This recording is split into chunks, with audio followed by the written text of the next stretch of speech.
В Тампонском районе преподаватели СВФО провели бесплатный интенсив обучения среди выпускников школы. Ребята получили консультации по математике и информатике. Подробности далее. В Тампонском районе на базе многопрофильной гимназии имени Вячеслава Штырова прошли бесплатные консультации преподавателей СВФУ по математике и информатике. Детям были интересны наши интересные задачи, методы, подходы к решению того или иного задания. В целом работа прошла очень продуктивно, ребята были настроены получать знания, впитывали их как губки.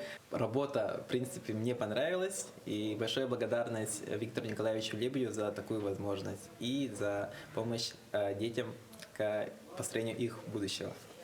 Обучение прошли свыше полусотни учащихся из разных наследов.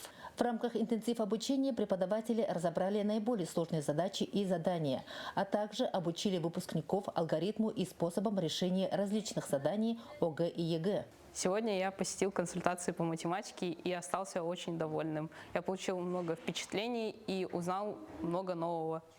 Например, как решать какие-либо задачи из второй части по ОГЭ по математике. Я считаю, что такие консультации очень важны для учеников 9 классов, так как они, во-первых, бесплатные, во-вторых, длятся очень долго, и ты узнаешь много чего нового. Консультации помогут девятиклассникам и 11-классникам лучше подготовиться к предстоящим экзаменам. Надо отметить, народный депутат Виктор Лебедев уже второй год финансирует поездку преподавателей для консультаций выпускников Татинского и Тампонского районов. Я считаю, что такие консультации очень важны для наших детей. Тем более наш поселок расположен далеко от города.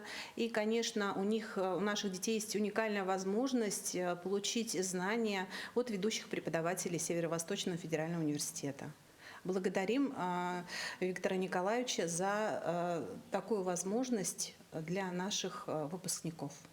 В Хандыге консультации получили выпускники 4 образовательных учреждений – Тампонской гимназии, Хандыгской, Мигналданской и Ингинской средних школ. Мария Винокурова, Хандыга, Тампонский район.